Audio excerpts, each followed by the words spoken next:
இந்த மௌத்திலிருந்து யாருமே விரண்டோட முடியாது. அல்லாஹு தஆலா சூரத்துல் முஃமினூன் என்ற அத்தியாயத்தில் சொல்லும்போது, ஹத்தா இதா ஜாஅ அஹதஹுமுல் மௌத், அவர்களுக்கு மரணம் வந்து விட்டால், கால ரப்பிர்ஜிஊன், அவர்கள் சொல்லுவார்கள், என்னுடைய ரப்பே என்னை திருப்பி விடு என்று சொல்லுவார்கள்.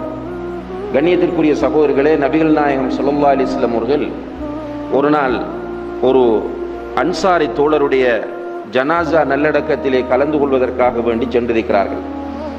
மையத்து கொண்டு போய் வைக்கப்பட்டிருக்கிறது. கபர் தோண்டப்பட்டு கொண்டிருக்கிறது. கபர் தோண்டப்பட்டு கொண்டிருக்கும் போது அல்லாஹுடைய தூதர் ஸல்லல்லாஹு அலைஹி வஸல்லம் அவர்கள் அந்த இடத்திலே உட்கார்ந்திருக்கிறார்கள். உட்கார்ந்திருந்தவர்களுடைய கையிலே ஒரு குச்சி இருக்கிறது. அந்த குச்சியினால் நிலத்திலே கீறுகிறார்கள், மேலே நிமிர்ந்து பார்க்கிறார்கள். இப்படி பல தடவைகள் செய்து கொண்டிருந்த அல்லாஹுடைய தூதர் ஸல்லல்லாஹு அலைஹி வஸல்லம் அவர்கள் திடீரென சொன்னார்கள், தஅவ்வது மின் அஸாபில் கபர், கபருடைய வேதனையிலிருந்து பாதுகாப்பு தேடுங்கள் என்று 3 முறை சொல்லுகிறார்கள். கபருடைய வேதனையிலிருந்து பாதுகாப்பு தேடுங்கள் என்று சொல்லிவிட்டு சொன்னார்கள், அல்லாஹும்ம இன்னி அஊது பிக மின் அஸாபில் கபர், யா அல்லாஹ், நான் உன்னிடம் கபருடைய வேதனையிலிருந்து பாதுகாப்பு தேடுகிறேன் என்று சொன்னார்கள். சொல்லிவிட்டு அல்லாஹுடைய தூதர் அந்த இடத்திலே ஒரு உரையாற்றுகிறார்கள். அங்கே உட்கார்ந்திருந்த சஹாபாக்கள் அவர்களுடைய தலைகளிலே பறவைகள் உட்கார்ந்திருப்பது போன்று மிக அவதானமாக அந்த உரையை கேட்கிறார்கள். அல்லாஹுடைய தூதர் சொன்னார்கள், இந்த உலகத்திலே வாழக்கூடிய ஒரு நல்ல மனிதன், ஒரு முஃமின், அவனுடைய அஜல் வந்துவிடும் போது அவனுடைய உயிரை கைப்பற்றுவதற்காக வேண்டி சுவர்க்கத்திலிருந்து ஒரு கஃனை எடுத்துக்கொண்டு சில மலக்குகள் வருவார்கள். அவர்கள் பார்ப்பதற்கு பிரகாசமான தோற்றத்தோடு இருப்பார்கள். அந்த மனிதனுடைய கண்ணு கட்டிய தூரத்திலே அவர்கள் வந்து உட்கார்ந்து கொண்டிருக்கும் போது மலக்குல் மௌத் அலைஹிஸ்ஸலாம் அவர்கள் அவனுடைய தலைமாட்டுக்கு வருவார்கள். வந்து சொல்லுவார்கள், யா ரூஹத் தய்யிபா, நல்ல ஆத்மாவே, உஹ்ருஜி இலா மக்ஃபிரத்தின் மின் அல்லாஹி வ ரிதுவான், அல்லாஹுடைய பாவ மன்னிப்பின்பாலும் அவனுடைய திருப்தியின்பாலும் வெளியே வா என்று அழைப்பார்கள். அவனுடைய உடம்பிலிருந்து அந்த நல்ல உயிரை மிக மென்மையாக எடுத்து சுவர்க்கத்திலிருந்து கொண்டு வருகிற கஃனிலே வைப்பார்கள். வைத்து தூக்கி கொண்டு அவர்களும் கூட வந்திருக்கிற அந்த மலக்குகளும் செல்லும் போது வானத்தில் இருக்கிற எல்லா மலக்குகளும், யாருடைய உயிரை கொண்டு வருகிறீர்கள், நறுமணம் வீசக்கூடிய ஒரு நல்ல ஆத்மாவை கொண்டு வருகிறீர்கள், இது யார் என்று கேட்கும் போது மலக்குல் மௌத் அலைஹிஸ்ஸலாம் அவர்கள் சொல்லுவார்கள், இன்னாருடைய மகன், இன்னாருடைய உயிர்தான் இது என்று சொல்ல வானத்திலே இருக்கிற எல்லா மலக்குகளும் அந்த உயிரை பின்துயர்ந்து செல்லுவார்கள். சென்று அவர்கள் அப்படியே சென்று கொண்டிருக்கும் போது வானத்தின் எல்லையை அவர்கள் அடைவார்கள். அந்த எல்லையை அடைந்து அல்லாஹ்விடத்திலே அவர்கள் அங்கே நுழைவதற்கு அனுமதி கேட்கும் போது அல்லாஹு தஆலா சொல்லுவான், என்னுடைய அடியானை நான் பூமியிலிருந்து தான் படைத்தேன், பூமியிலிருந்து எழுப்புவதாகவே நான் அவனுக்கு சொல்லி இருக்கிறேன், எனவே அவனுடைய உயிரை பூமிக்கே கொண்டு செல்லுங்கள் என்று சொல்லப்படும். அதற்கு பிறகு அவனுடைய உயிர் பூமிக்குள் கொண்டு வரப்படும்.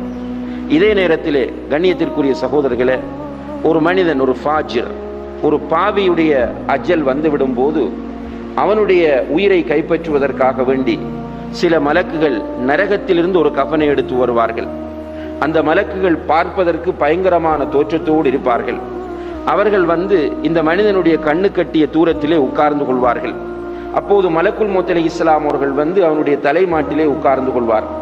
உட்கார்ந்து கொண்டு, யா ரூஹல் ஹபீஸா, கெட்ட ஆத்மாவே, உஹ்ருஜி இலா சஹத்தி மின் அல்லாஹி வ அஸாப், அல்லாஹுடைய கோபத்தின்பாலும் அவனுடைய தண்டனையின்பாலும் வெளியே வா என்று அழைப்பார்கள். கண்ணியத்திற்குரிய சகோதரர்களே, இப்படி அழைக்கும் போது அந்த மனிதனுடைய நிலை எப்படி இருக்கும் என்பதை அல்லாஹு தஆலா இந்த சூரத்துல் முஃமினூனிலே சொல்லுகிறான்.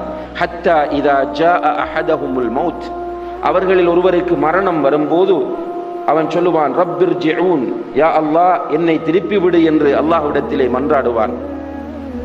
திருப்பி விடு என்று மன்றாடி கொண்டு அவன் என்ன சொல்லுவான் என்றால், லஅல்லி அஅமலு ஸாலிஹன் ஃபீமா தரக்து, யா அல்லாஹ், நான் விட்ட சாலிஹான அமல்களை திரும்ப போய் நான் செய்வேன் என்று அல்லாஹ்விடத்திலே அவன் மன்றாடுகிறான்.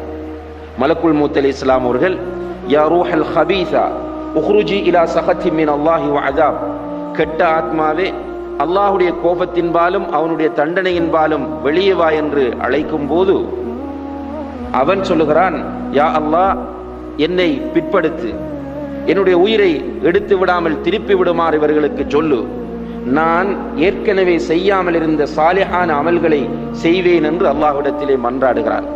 அதே போன்று சூரத்துல் முனாஃபிகூனிலே அல்லாஹ் தஆலா சொல்லும் போது, உங்களுக்கு மௌத் வருவதற்கு முன்னால் அல்லாஹ் தந்தவற்றிலிருந்து நீங்கள் செலவு செய்யுங்கள், மௌத் வந்து விட்டால் நீங்கள் என்ன சொல்வீர்கள்?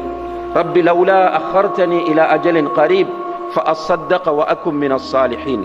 யா அல்லாஹ், இன்னும் கொஞ்ச காலம் என்னை நீ பிற்படுத்தி வைத்தால் நான் சாலிஹான நல்ல அமல்களை செய்வேன், தான தர்மம் செய்வேன் என்று சொல்லுவான். அன்புள்ள சகோதரர்களே, கண்ணியத்திற்குரிய சகோதரர்களே, தான தர்மங்கள் செய்வேன், நல்லமல்கள் செய்வேன் என்று அந்த நேரத்திலே மன்றாடுகிறான். சூரத்துல் முஃமினூனிலே அல்லாஹ் சொல்லுகிறான், கல்லா இன்னஹா கலிமத்துன் ஹுவ காயிலுஹா. அவ்வாறல்ல, இவன் இப்படி சொல்லுகிறான், வெறும் வார்த்தை இது, இவனை வாழ வைத்து விட்டால் இவன் என்ன சாலிஹான அமல்களை செய்ய போகிறானா என்று அல்லாஹு தஆலா சொல்கிறான். அன்புள்ள சகோதரர்களே, நாம் எல்லோரும் இந்த ஒரு நிலையை சந்திக்க வேண்டிய நிலை இருக்கிறது என்பதை மறந்துவிடக் கூடாது. இது குர்ஆனும் ஹதீஸும் உறுதியாக சொல்லக்கூடிய நிலை. இந்த உலகத்தில் அல்லாஹு தஆலா உயர்ந்த ஒரு நோக்கத்திற்காக படைத்திருக்கிறான் என்றால், சாலிஹான நல்லமல்களை செய்து அல்லாஹு தஆலா ஏவியவற்றை எடுத்து நடந்து அவன் விலக்கியவற்றை தவிர்ந்து வாழ்வதற்காகத்தான் அல்லாஹ் இந்த உலகத்தில் கொஞ்ச காலத்திற்கு நமக்கு ஆயுளை தந்திருக்கிறான். 60-70 வருடங்கள் தான் மேக்சிமம் இந்த உலகத்திலே நாம் வாழ்ந்தால் வாழப்போகிறோம். இந்த காலத்திற்குள் எவ்வளவு சாலிஹான அமல்களை செய்கிறோம் என்பதை அல்லாஹு தஆலா சோதித்து பார்க்கிறான். அல்லதி ஹலகல் மௌத வல் ஹயாத லியப்லுவக்கும் அய்யுக்கும் அஹ்ஸனு அமலா. அவன் மரணத்தையும் வாழ்வையும் உங்களை யார் நல்லமல்கள் செய்கிறார்கள் என்று சோதிப்பதற்காக வேண்டி ஆக்கியிருக்கிறான் என்று அல்லாஹு தஆலா சொல்கிறான். உண்மையிலேயே இந்த நிலை, கடைசி நிலை, இந்த உலகத்தை விட்டு மனிதன் பிரிகிற இந்த நிலை, நபிகள் நாயகம் ஸல்லல்லாஹு அலைஹி வஸல்லம் அவர்கள் குறிப்பிடக்கூடிய அந்த சந்தர்ப்பம் ஒவ்வொரு மனிதனுடைய உள்ளத்திலும் சரியான முறையில் பதிந்து விடுமாக இருந்தால், ஒவ்வொரு மனிதனும் அந்த நிலை உண்மை என்பதை நம்புவானாக இருந்தால், மலக்குல் மௌத் அலைஹிஸ்ஸலாம் அவர்கள் வருவது, ஏனைய மலக்குகள் கவனை கொண்டு வருவது என்ற அந்த நிலையையும், உன்னுடைய அதாவது நல்ல ஆத்மாவே அல்லது கெட்ட ஆத்மாவே என்று அவர்கள் நம்முடைய உடம்பில் இருக்கிற அந்த உயிரை வெளியே அழைப்பதும் உண்மை என்பதை நாம் நம்பிவிட்டால் நிச்சயமாக நம்முடைய வாழ்க்கையில் மிகப்பெரிய ஒரு மாற்றம் ஏற்படும். கண்ணியத்திற்குரிய சகோதரர்களே, அந்த நீண்ட ஹதீஸிலே பரா இப்னு ஆசிப் ரலியல்லாஹு அன்ஹு அவர்கள் அறிவிக்கிற அந்த நீண்ட ஹதீஸிலே மலக்குல் மௌத் அலைஹிஸ்ஸலாம் அவர்கள் வந்து அந்த நல்ல ஆத்மாவை, யா ரூஹத் தய்யிபா உக்ருஜி இலா மக்ஃபிரத்தின் மினல்லாஹி வரிதுவான், அல்லாஹுடைய பாவ மன்னிப்பின்பாலும் அவனுடைய திருப்தியின்பாலும் வெளியே வா என்று அழைத்து அவர்கள் வானத்தின் எல்லை வரைக்கும் அவனுடைய உயிரை கொண்டு செல்லும் போது மலக்குகள் சொல்கிறார்கள், அல்லாஹு தஆலா சொல்கிறான், உன்னுடைய இந்த அடியானுடைய உயிரை நீங்கள் திருப்பி விடுங்கள், கபருக்குள் அவனுடைய உடம்பிலே இந்த உயிரை கொண்டு போய் கொடுங்கள் என்று சொல்ல மலக்குகள் அந்த உயிரை கொண்டு வந்து கபரிலே இருக்கிற அந்த உடம்பிலே அந்த உயிரை கொடுப்பார்கள். அதற்கு பிறகு 2 மலக்குகள் வருவார்கள். அல்லாஹுடைய தூதர் அந்த மையத்தை, ஜனாசாவை வைத்துக் கொண்டு இந்த உரையை ஆற்றுகிறார்கள். 2 மலக்குகள் வருவார்கள். அவர்கள் முன்கர் என்றும் நக்கீர் என்றும் அழைக்கப்படுகிறார்கள். அந்த 2 மலக்குகள் வந்து இந்த மனிதனை எழுப்பி உட்கார வைப்பார்கள். உட்கார வைத்து அவனிடத்திலே சில கேள்விகள் கேட்கிறார்கள். முதலாவதாக மன் ரப்புக என்று கேட்கிறார்கள், உன்னுடைய ரப்பு யார்? இந்த மனிதன் முஃமினாக இந்த உலகத்தில் வாழ்ந்தவன். எனவே மன் ரப்புக என்று கேட்கும் போது அமைதியாக ரப்பி அல்லாஹ், என்னுடைய ரப்பு அல்லாஹ் என்று பதில் சொல்லுகிறான். இரண்டாவதாக மா தீனுக, உன்னுடைய மார்க்கம் என்ன என்று கேட்கும் போது அந்த மனிதன் தீனியல் இஸ்லாம், என்னுடைய மார்க்கம் இஸ்லாம் என்று சொல்லுகிறான். அதே போன்று மா ஹாதா ரஜுலுல் லதி புஇஸ ஃபீக், உமக்கு அனுப்பப்பட்ட இந்த தூதர் யார் என்று கேட்கும் போது முஹம்மதுன் ஸல்லல்லாஹு அலைஹி வஸல்லம் என்று பதில் சொல்லுகிறான். குர்ஆனை பற்றி என்ன சொல்கிறாய் என்று கேட்கும் போது நான் குர்ஆனை ஓதினேன், அது சொல்லக்கூடிய அடிப்படையில் அமல் செய்தேன் என்று அவன் சொல்லுகிறான். இந்த நேரத்தில் அவனுடைய கபர் விசாலமாக்கப்படுகிறது. சுவர்க்கத்திலிருந்து அவனுக்கு ஒரு வாசல் திறக்கப்படுகிறது. சுவர்க்கத்தில் அவனுடைய இடம் அவனுக்கு காண்பிக்கப்படுகிறது. அந்த சுவர்க்கத்து இன்பங்களை பார்க்கிற அந்த மனிதன், யா அல்லாஹ், அல்லது மலக்குகளிடம் என்னை என்னுடைய குடும்பத்தாருக்கு சென்று இந்த நற்செய்தியை சொல்லிவிட்டு வருவதற்கு சந்தர்ப்பம் கொடுங்கள் என்று கேட்பார். அதற்கு அவர்கள் சொல்லுவார்கள், இங்கே வந்து விட்டால் போக முடியாது, எனவே நம் கனௌமத்தில் அரூஸ், ஒரு புது மணவாளன் உறங்குவது போன்று நீ நிம்மதியாக உறங்கு என்று சொல்லிவிடுவார்கள். மறுமை நாள் வரும் வரைக்கும் அந்த மனிதன் கபரிலே நிம்மதியாக உறங்கிக் கொண்டிருப்பார். அதே நேரத்தில் இந்த உலகத்தில் வாழும்போது உலகம்தான் எல்லாம், உலகத்து இன்பங்கள் தான் அவனுடைய வாழ்க்கையின் லட்சியம். உலகத்திலே உள்ள சில சுகங்களையும் சில பட்டங்களையும் பதவிகளையும் அடைந்து கொள்வதுதான் அவனுடைய வாழ்வின் லட்சியம் என்று நினைத்து மார்க்கத்தை பற்றி எந்த கவலையும் இல்லை, குர்ஆனை பற்றி எந்த அக்கறையும் இல்லை என்ற நிலையில் வாழ்ந்து கொண்டிருந்த அந்த மனிதனுடைய உயிரை அவர்கள் பலவந்தமாக கைப்பற்றி மேலே கொண்டு செல்லும் போது இடையிலே இருக்கிற வானவர்கள் கேட்கிறார்கள், துர்வாடை வீசக்கூடிய ஒரு உயிரை கொண்டு வருகிறீர்களே, இது யாருடைய உயிர் என்று கேட்கும் போது மலக்குல் மௌத் அலைஹிஸ்ஸலாம் அவர்கள் இன்னாருடைய மகன், இன்னாருடைய உயிர் என்று சொல்லுவார். அங்கிருக்கிற எல்லா மலக்குகளும் அவனை சாபமிடுவார்கள், திட்டுவார்கள், சபிப்பார்கள். இவர்கள் வானத்தின் எல்லை வரைக்கும் கொண்டு செல்லும் போது அல்லாஹ் சொல்லுவான், என்னுடைய அடியானை பூமியிலிருந்து படைத்தேன், பூமியிலிருந்து எழுப்புவதாக வாக்களித்திருக்கிறேன், எனவே அவனுடைய உயிரை பூமிக்கு கொண்டு செல்லுங்கள் என்று சொல்லும் போது அந்த உயிர் பூமியிலே உள்ள அவனுடைய உடம்புக்கு கொண்டு வந்து கொடுக்கப்படும். அங்கே முன்கர் நக்கீர் அலைஹிமுஸ்ஸலாம் என்கிற 2 மலக்குகள் வந்து இவனை எழுப்பி உட்கார வைப்பார்கள். உட்கார வைத்தால் இவனிடத்திலே மன் ரப்புக்க, உன்னுடைய ரப்பு யார் என்று கேட்பார்கள். அதற்கு அந்த மனிதன் ஹா ஹா லா அதிரி, எனக்கு தெரியாதே தெரியாதே என்று சத்தமிட்டு கத்துவான். அதே போன்று மா தீனுக என்று கேட்பார்கள், அதற்கும் எனக்கு தெரியாதே தெரியாதே என்று கத்துவான். மூன்றாவதாக உனக்கு அனுப்பப்பட்ட தூதர் யார் என்று கேட்பார்கள், அதற்கும் அந்த மனிதன் எனக்கு தெரியாதே தெரியாதே என்று கத்துவான். குர்ஆனை பற்றி என்ன சொல்கிறாய் என்று கேட்டபோது நான் குர்ஆனை பற்றி எதுவுமே அறியவில்லை என்று சொல்லுவான். அதற்கு மலக்குகள் சொல்லுவார்கள், லா தரைத வலா தலௌத, நீ அறிந்து கொள்ள முயற்சி செய்யவும் இல்லை, நீ அதை ஓதவும் இல்லை என்று சொல்லுவார்கள். அதற்கு பிறகு அவனுடைய கபர் நெருக்கப்படும். நபிகள் நாயகம் ஸல்லல்லாஹு அலைஹி வஸல்லம் அவர்கள் தன்னுடைய 2 கைகளையும் இவ்வாறு கோர்த்து காட்டி சொன்னார்கள், அவனுடைய விலா எலும்புகள் 2ம் இவ்வாறு கோர்த்து கொள்கிற அளவுக்கு அவனுடைய கபர் நெருக்கப்படும். அதே போன்று நரகத்திலிருந்து ஒரு வாசல் அவனுக்கு திறந்து விடப்படும். அந்த நரக வேதனையையும் நரகத்தில் அவனுக்குரிய இடத்தையும் அவன் அந்த வாசலின் ஊடாக பார்ப்பான். அந்த நேரத்திலே அவன் கத்துவான், ரப்பி லா துகிமிஸ் ஸாஅ, யா அல்லாஹ் மறுமையை உண்டாக்கி விடாதே என்று சொல்லுவான். நரகத்திலே அவனுடைய இடத்தை அவன் பார்க்கும் போது ரப்பி லா துகிமிஸ் ஸாஅ, யா அல்லாஹ் என்னுடைய இரட்சகனே மறுமையை உண்டாக்கி விடாதே என்று கத்துகிறான். அந்த நேரத்திலே கண்ணியத்திற்குரிய சகோதரர்களே, அல்லாஹ்வுடைய தூதர் ஸல்லல்லாஹு அலைஹி வஸல்லம் அவர்கள் சொல்கிறார்கள், அவனுடைய கபருக்குள் ஒரு பயங்கரமான தோற்றத்தை உடைய ஒருவர் வருகிறார். அவரை பார்க்கும் போது இவன் கத்துகிறான், என்னை நோக்கி வராதே என்று சத்தமிடுகிறான். நீ யார் என்று கேட்கிறான். அந்த பயங்கரமான தோற்றத்தை உடைய உருவம் அவனை நெருங்கிக் கொண்டிருக்கிறது. அது நெருங்க நெருங்க இவனுக்கு பயம் அதிகரிக்கிறது. கத்துகிறான். அந்த நேரத்தில் அந்த தோற்றத்துடைய அந்த உருவம் சொல்லுகிறது, நான் யார் தெரியுமா? நான் உனக்கு அந்நியமானவன் கிடையாது. நான் தான் இந்த உலகத்தில் இருக்கும் போது நீ செய்த மோசமான அமல்களின் மொத்த வடிவம். உலகத்தில் இருக்கும் போது நீ பாவங்கள் செய்வதிலே வேகமாக இருந்தாய், நன்மைகள் செய்வதிலே தாமதமாக இருந்தாய். உனக்கு மோசம் உண்டாகட்டும், நாசம் உண்டாகட்டும் என்று அந்த தோற்றம் சொல்லும் என்று நபிகள் நாயகம் ஸல்லல்லாஹு அலைஹி வஸல்லம் அவர்கள் சொல்கிறார்கள்.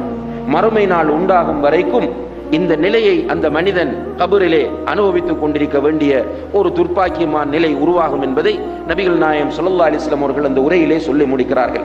கண்ணியத்திற்குரிய சகோதரர்களே, உண்மையிலே கபரில் இந்த உலகத்திலே நாம் கூடுதலாக வாழ்ந்தால் 60-70 வருடங்கள் வாழப்போகிற நாம் கபரிலே எத்தனை வருடங்கள் வாழ்வோம் என்பதை யாருமே அறிய மாட்டோம்.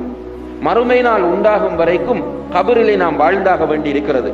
இந்த கபரிலே இருக்கிற அந்த வேதனைகள், தண்டனைகள், கபரிலே இருக்கிற அமளி துமளிகள் எல்லாமே உண்மையானவை என்பது அஹ்லு சுன்னா வல் ஜமாஅத்தினுடைய கொள்கையாக இருந்து கொண்டிருக்கிறது. இந்த கபரிலே ஒரு மனிதன் வெற்றி பெற்று விட்டால் நிச்சயமாக அவனுடைய அடுத்த எல்லா கட்டங்களும் ஆரோக்கியமானதாக இருக்கும். கபரிலே ஒரு மனிதன் இந்த தண்டனைகளை சந்திக்க வேண்டிய துர்ப்பாக்கியமான நிலை ஏற்பட்டு விட்டால் அதற்கு பிறகு அவன் சந்திக்கிற ஒவ்வொரு நிலையும் மிக மோசமானதாக இருக்கும். எனவேதான் உஸ்மான் இப்னு அஃபான் ரலியல்லாஹு அன்ஹு அவர்கள் கபர்களை கடந்து செல்லக்கூடிய சந்தர்ப்பத்தை பெறுவாராக இருந்தால் அந்த இடத்திலே நின்று தாடி நனைகிற அளவுக்கு கடுமையாக அழக்கூடியவர்களாக இருந்தார்கள் என்பதை சஹீஹான செய்திகளில் பார்க்கிறோம்.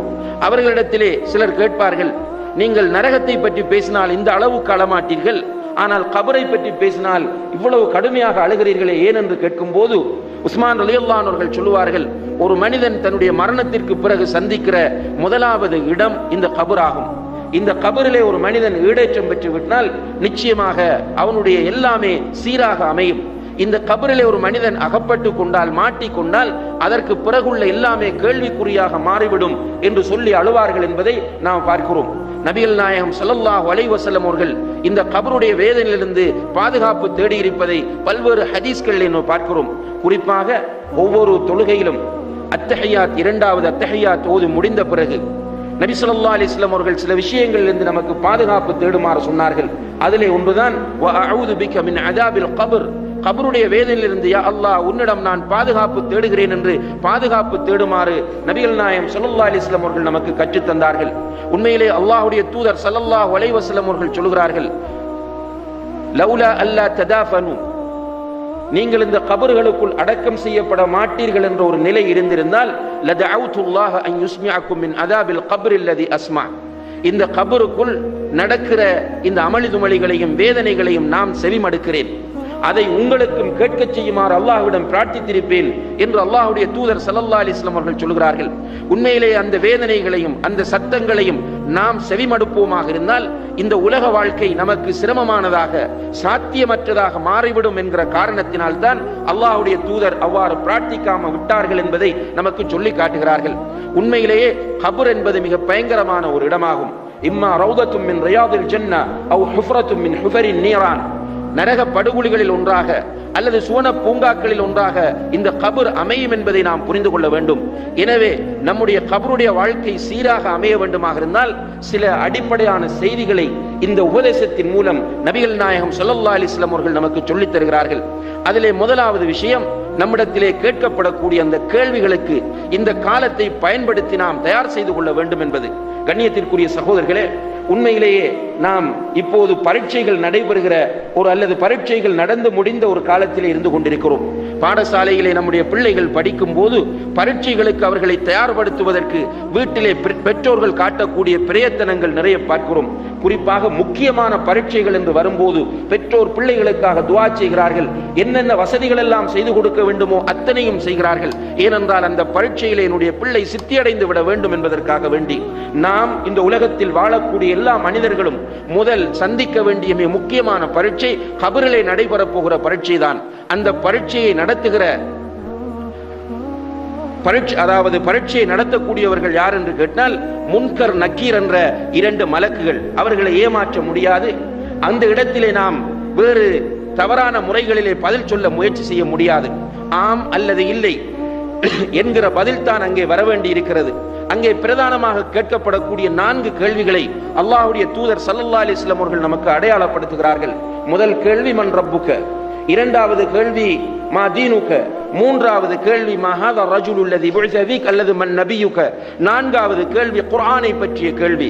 இந்த கேள்விகளுக்கு நம்மிடத்தில் பதில் இருக்கிறதா என்பதை நாம் ஒவ்வொருவரும் சிந்தித்து பார்க்க கடமைப்பட்டிருக்கிறோம். கண்ணியத்திற்குரிய சகோதரர்களே, முன்கரும் நக்கீரும் அலைஹிமுஸ்ஸலாம் நம்மிடத்திலே மன் ரப்புக என்று கேட்டால், உன்னுடைய ரப்பு யார் என்று கேட்டால் அதற்கு பதில் சொல்லக்கூடிய நிலையில் நானும் நீங்களும் இருக்கிறோமா?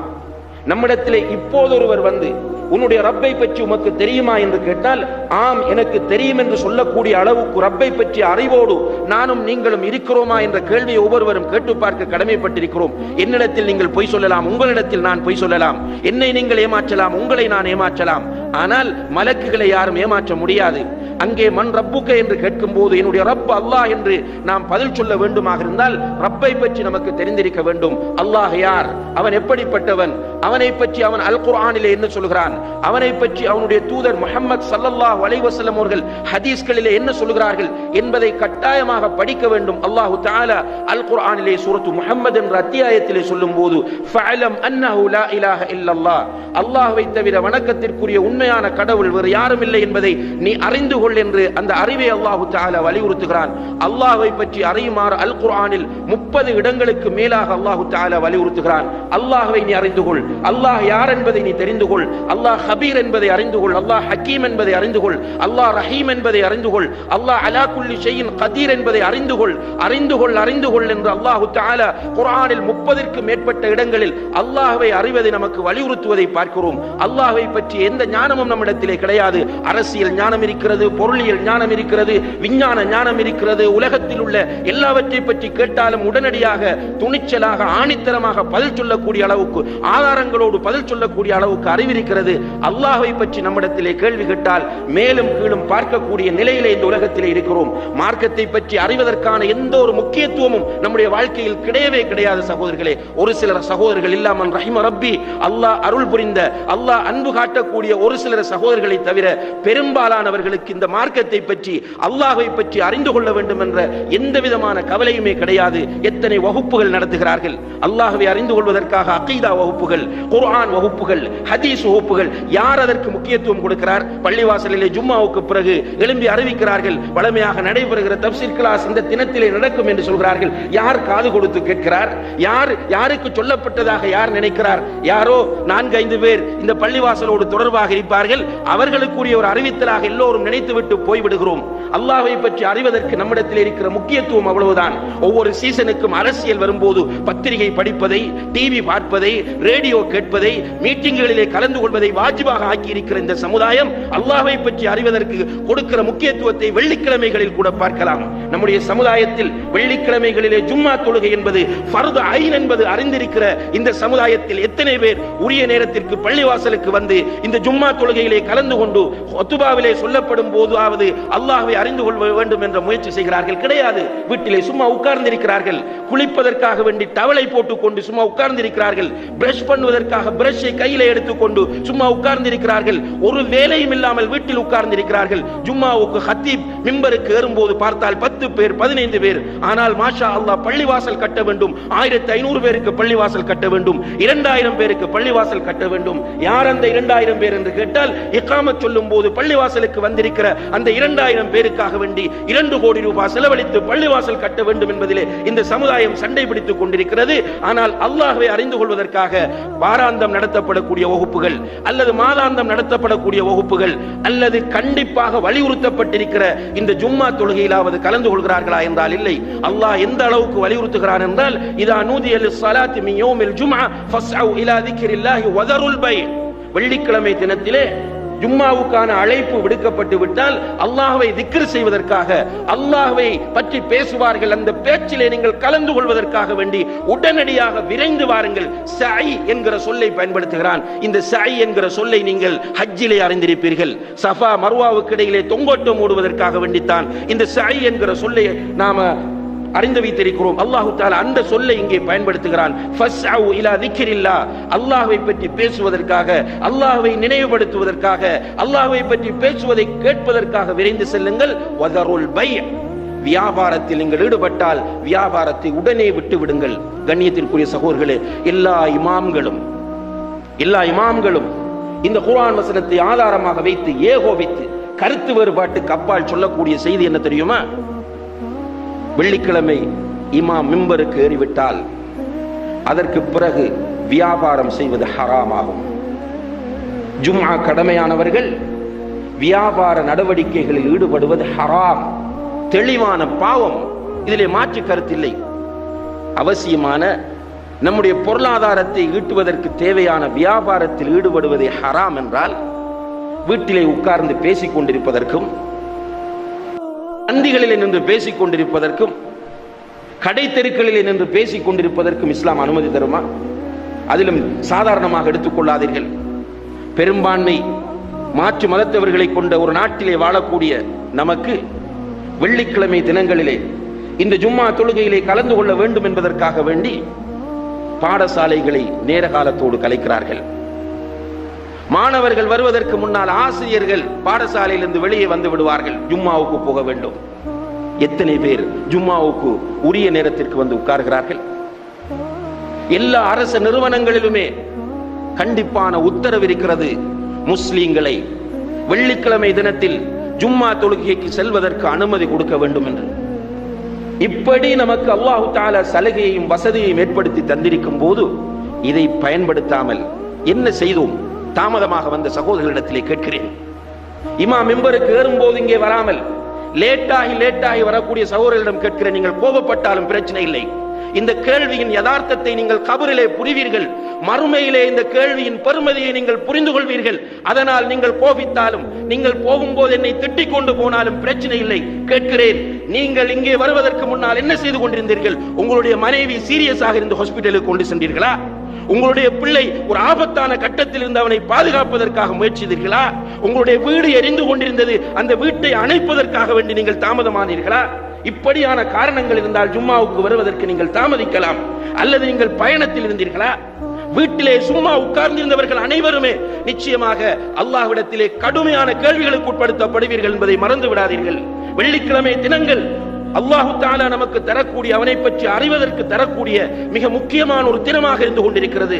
இந்த தினத்தை வீணாக்கக்கூடியவர்கள் கபரிலே முன்கரும் நக்கீரும் மன் ரப்புக்க என்று கேட்கும் போது அங்கே இருந்து கொண்டு அலறுவதால்,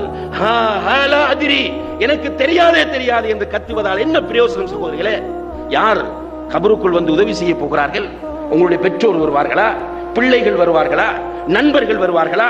உங்களுடைய விதண்டாவாதம் வருமா? மாறி மாறி பேசுகிற உங்களுடைய நெகட்டிவான சிந்தனை அங்கே வருமா? எந்த ஒரு உதவி செய்வதற்கு யாருமே கபருக்குள் வரமாட்டார்கள். தன்னந்தனியே தான் உட்கார்ந்திருக்க போகிறோம். அந்த நேரத்திலே தான் மன் ரப்புக்க என்று கேட்டால் வெளியே ஓடவும் முடியாது, ஒன்றும் வழியில்லை. எனக்கு தெரியாதே என்று கத்துவோம். அல்லாஹ் பாதுகாக்க வேண்டும். அல்லாஹ்வை பற்றி தெரியாமல் மௌத்தாகிற அத்தனை பேருக்கும் இதுதான் நிலை. இந்த உலகம் என்ஜாய் பண்ணுவதற்காக நமக்கு தரப்பட்ட உலகம் கிடையாது. இந்த யதார்த்தத்தை, இந்த உண்மையை புரிந்து கொள்ள நாம் ஒவ்வொருவரும் முயற்சி செய்ய வேண்டும். என்ஜாய் பண்ணுவதற்கு நமக்கு இடம் இருக்கிறது. என்ஜாய் பண்ண வேண்டுமாக இருந்தால் அல்லாஹ் இங்கே 1000 வருடங்கள் நம்மை வாழ வைத்திருக்கலாம்.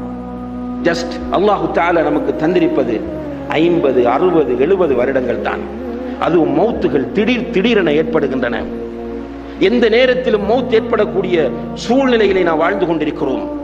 திடீர் விபத்துகளையும் திடீர் மரணங்களையும் நிறைய சந்தித்துக் கொண்டிருக்கிறோம். இப்படியான பின்னணியிலே கபருக்குள் போன பிறகு மன் ரப்புக என்று என்னிடம் கேட்டால் என்ன பதில் சொல்வது என்பதை நாம் ஒவ்வொருவரும் சிந்திக்க கடமைப்பட்டிருக்கிறோம். அதே போன்று அடுத்த கேள்வி, மன் நபியுக மா தீனுக, உன்னுடைய மார்க்கம் என்ன? அன்புள்ள சகோதரர்களே, பதில் தெரியுமா? இஸ்லாம் என்ற வார்த்தைக்கு பொருள் தெரியுமா? இஸ்லாத்தின் அடிப்படைகள் என்ன என்று தெரியுமா? இஸ்லாத்தின் அடிப்படை மூலாதாரங்கள் என்ன என்பதை சந்தேகமற அறிந்திருக்கிறோமா? சும்மா கேள்விப்பட்டுட்டு போயிருக்கிறோம். உட்கார்ந்து படித்திருக்கிறோமா? உங்களுடைய மகன் 7 படிக்கிறவன், கேள்வி தெரிகிறது, இந்த கேள்விகள் வரலாம் என்று அறிந்து கொள்கிறான். படிக்காமல் போய் பரீட்சை எழுத முடியுமா?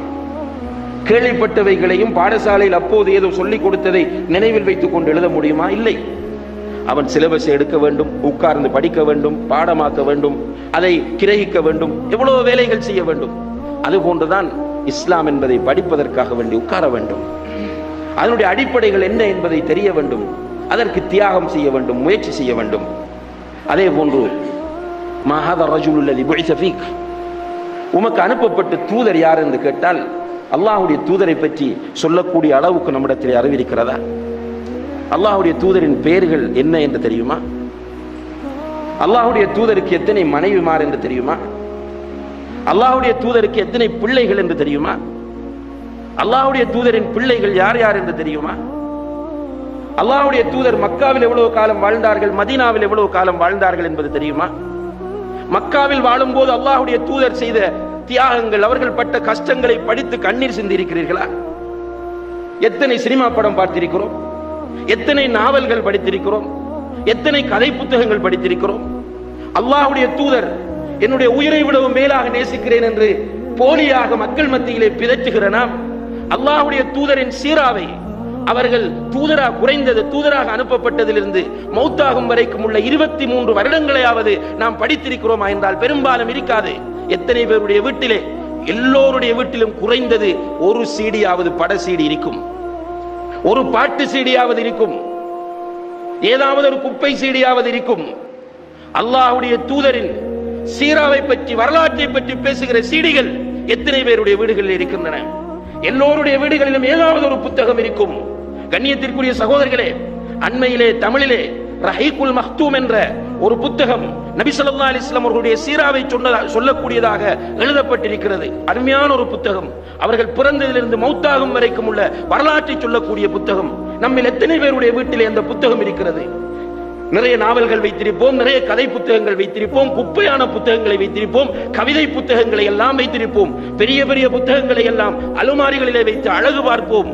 அல்லாஹ்வுடைய தூதருடைய சீராவை சொல்லக்கூடிய இந்த ரஹீகுல் மக்தூம் என்கிற புத்தகம் எத்தனை பேருடைய வீடுகளில் இருக்கிறது என்று கேட்டால், மன் நபியுக்க என்பதற்கு பதில் சொல்வதற்கு நான் தயாராக இருக்கிறேனா என்பதை நாம் ஒவ்வொருவரும் புரிந்து கொள்ளது வாய்ப்பாக அமையும். அதே போன்று அடுத்த கேள்வி கேட்பார்கள் குர்ஆனை பற்றி.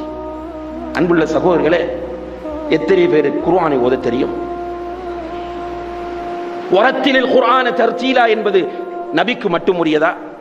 குர்ஆன் அருளப்பட்ட அந்த முறையில் சரியாக நீ ஓது என்ற கட்டளை நபிக்கு மட்டும் உரியதா?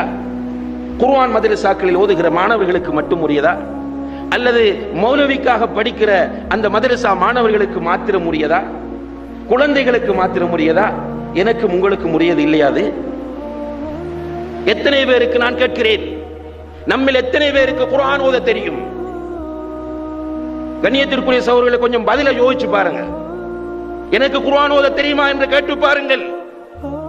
எப்போது நான் குர்ஆனை ஓதினேன் என்று சிந்தித்து பாருங்கள். எவ்வளவு நேரத்தை வீணாக்குகிறோம். பொய்களை, புரட்டுகளை, ஏமாற்றுகளை, அரசியலை, குப்பைகளை, இவைகளை பேசுவதற்கு எவ்வளவு நேரத்தை ஒதுக்குகிறோம். பள்ளிவாசல் இருந்து வெளியே போனால் வீட்டை போய் சேர்றதுக்கு 1 மணி நேரம் எடுக்கும். ரோட்ல நின்று என்ன பேசணும், அதுக்கெல்லாம் இன்ட்ரெஸ்டா டைம் கொடுக்கிறோம். அல்லாஹ்வுடைய கலாம் ரமலான்ல கூட நிறைய பேர் ஓத மாட்டாங்க. ஆம்பளையில் ரமலான் குர்ஆன் அருளப்பட்ட மாதத்தில் கூட நிறைய ஆண்கள் குர்ஆன் ஓதுவதில்லை. அப்படி குர்ஆன் ஓதக்கூடியவர்கள் ரமலானோடு மூடி வைத்தவர்கள் இன்னும் திறக்கவில்லை. அன்புள்ள சகோதரர்களே, இங்கே இருக்கிற நம்மிடத்திலே நம்முடைய வயதுகளை கேட்டால் 15, 20, 30, 40, 50, 60, 70 என்று சொல்லக்கூடிய அளவுக்கு உட்கார்ந்திருக்கிறோம். இவ்வளவு காலம் அல்லாஹ் நம்மை வாழ வைத்திருக்கிறான். சும்மா நம்ம ஜாஹிலியத்தில் இருந்ததிலிருந்து எத்தனை படம் பார்த்திருப்போம் என்று ஒரு பட்டியல் போட்டால் முடியாது. நான் இத்தனை படம் பார்த்திருப்பேன் என்று சொல்ல முடியாது. கொஞ்ச காலத்துக்கு முதலெல்லாம் பாட்டு புத்தகங்கள் கடைகளில் விற்பார்கள். ஒரு 15-20 வருடங்களுக்கு முன்னால் போய் பார்த்தால் இந்த புத்தக கடைகளில் எல்லாம் சினிமா பாட்டு புத்தகம் இருக்கும். அந்த காலத்தில் இளைஞர்களாக இருந்தவர்கள் அந்த பாட்டு புத்தகங்கள் எல்லாம் வாங்கி பாட்டு பாடமாக்குவாங்க. இப்படி நிறைய நம்முடைய டைங்கள் போயிருக்கு. அன்புள்ள சகோதரர்களே, குர்ஆன் தமிழிலே மொழிபெயர்க்கப்பட்டிருக்கிறது. யாருக்கும் தெரியாத ஒரு புதிய செய்தி கிடையாது. இது 1940களில் இருந்து தமிழ் மொழியில் குர்ஆன் மொழிபெயர்க்கப்பட்டிருக்கிறது. இன்றைக்கு நிறைய தமிழ் மொழிபெயர்ப்புகள் வந்திருக்கின்றன. இங்கே வந்திருக்கிற எத்தனை பேருடைய வீட்டில் தர்ஜுமத்துல் குர்ஆன் இருக்கிறது? சில நேரங்கள் எல்லாரும் சந்தோஷப்படலாம், என்னுடைய வீட்டில் தர்ஜுமத்துல் குர்ஆன் இருக்கிறது என்று. அன்புள்ள சகோதரர்களே, எத்தனை பேர் இதுவரை தர்ஜுமத்துல் குர்ஆனை ஒரு தடவையாவது படித்து முடித்திருக்கிறோம்? ஒரே ஒரு தடவை. எத்தனை 1,00,000 பக்கம் கொண்டதா? 25 வால்யூம்களை கொண்டதா தர்ஜுமத்துல் குர்ஆன்?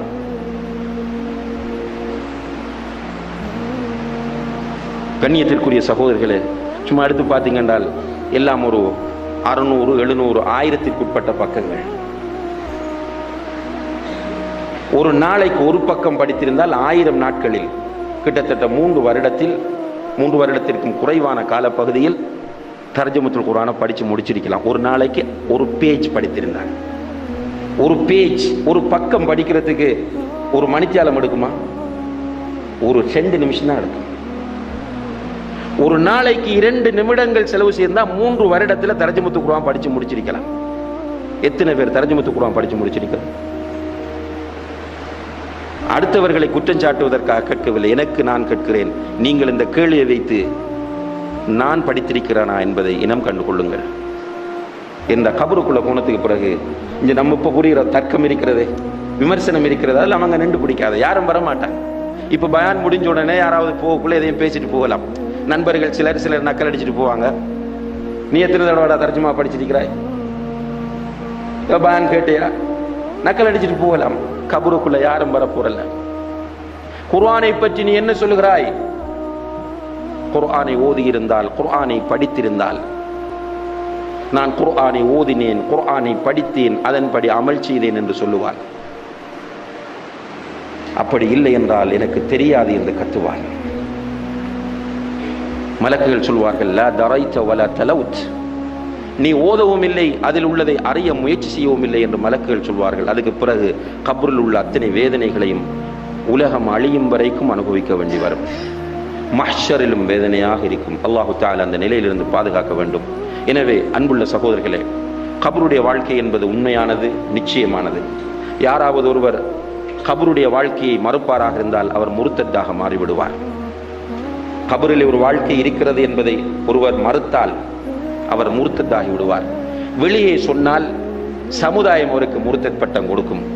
அவர் வெளியே சொல்லாமல் உள்ளத்தால் இப்படி ஒன்று கிடையாது என்று நம்பிக்கொண்டிருந்தால் அவர் யதார்த்தத்தில் முர்த்தத்தாகவே கருதப்படுவார். வெளியில மக்கள் அவரை முஸ்லிமாக நினைத்து கொண்டிருந்தாலும் சரியே, கபருக்குள்ளே நமக்கு பரீட்சை இருக்கிறது. அந்த கேள்விகளை கேட்பவர்கள் முன்கர் நக்கீர் அலைஹிஸ்ஸலாம் என்ற 2 மலக்குகள்.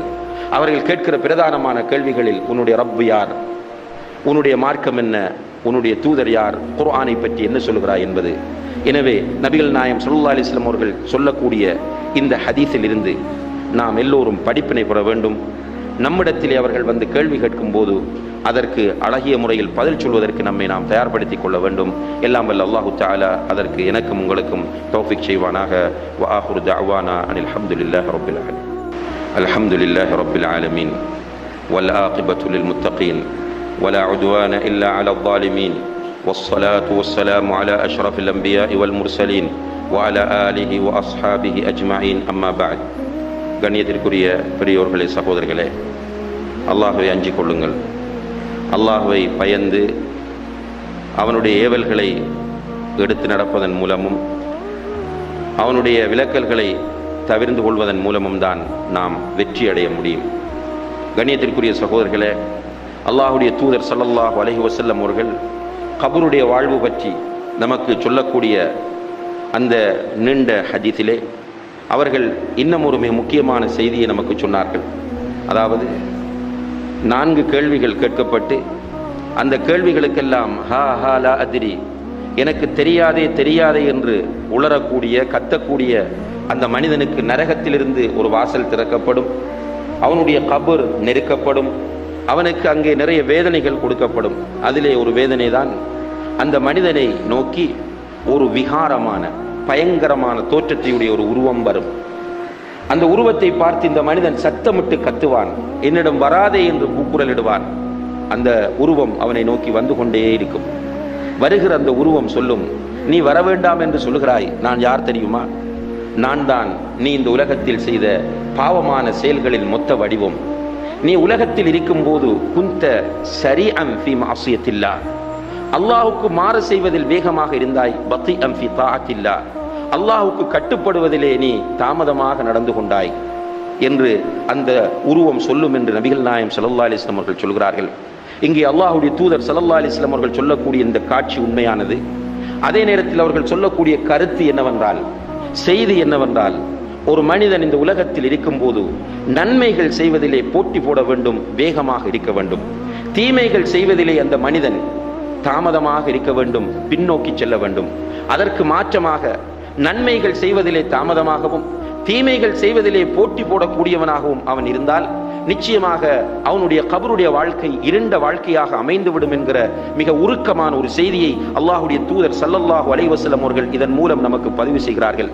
கண்ணியத்திற்குரிய சகோதரர்களே, கபருடைய வாழ்க்கையை நம்புகிற நாம், கபரிலே இப்படியெல்லாம் இடம்பெறும் என்பதை ஈமான் கொள்ளக்கூடிய நாம், நம்முடைய கபருடைய வாழ்க்கை ஒளிமயமானதாக மாறுவதற்காக வேண்டி இந்த உலகத்தை நல்ல முறையிலே நாம் பயன்படுத்த கடமைப்பட்டிருக்கிறோம். இந்த உலகத்திலே நன்மைகள் செய்வதிலே நாம் போட்டி போடக்கூடியவர்களாக இருக்க வேண்டும். அல்லாஹ் அல் குர்ஆனிலே சொல்கிறான், வஸாரி வசாரிஉ இலா மக்ஃபிரத்தின் மின் ரப்பிக்கும், அல்லாஹ்வுடைய மன்னிப்பின்பால் ஒருவருக்கு போட்டி போட்டு நீங்கள் விரைந்து செல்லுங்கள். ஃபஸ்தபிகுல் கைராத், நன்மைகளிலே நீங்கள் முந்தி செல்லுங்கள். வசாபிகு, நீங்கள் போட்டி போட்டு சுவர்க்கத்தை நோக்கி செல்லுங்கள் என்று அல்லாஹ் தஆலா சொல்கிறான். நன்மைகள் செய்வதிலே போட்டி வர வேண்டும். அவர் ஒரு மாதத்தில் ஒரு குர்ஆனை ஓதி முடிக்கிறாரா, நான் 3 வாரங்களிலே ஓதி முடிக்க வேண்டும் என்ற ஆசை வர வேண்டும். அவர் திங்கள் வியாழன் நோன்பு நோட்கிறாரா, நான் திங்கள் வியாழனும் நோன்பு நோற்று ஐயாமுல் பீதும் நோன்பு நோட்பேன் என்று வர வேண்டும். திங்களும் வியாழனும் ஐயாமுல் பீதும் இவர் நோன்பு நோட்கிறாரா, நான் ஒரு நாள் விட்டு ஒரு நாள் நோன்பு நோட்பேன் என்ற போட்டி மனப்பான்மை வர வேண்டும் என்பதை இஸ்லாம் நம்மிடத்திலே விரும்புகிறது. சஹாபாக்கள் அப்படித்தான் இருந்தார்கள். நன்மைகள் செய்வதிலே போட்டி போட்டுக் கொண்டிருந்தார்கள்.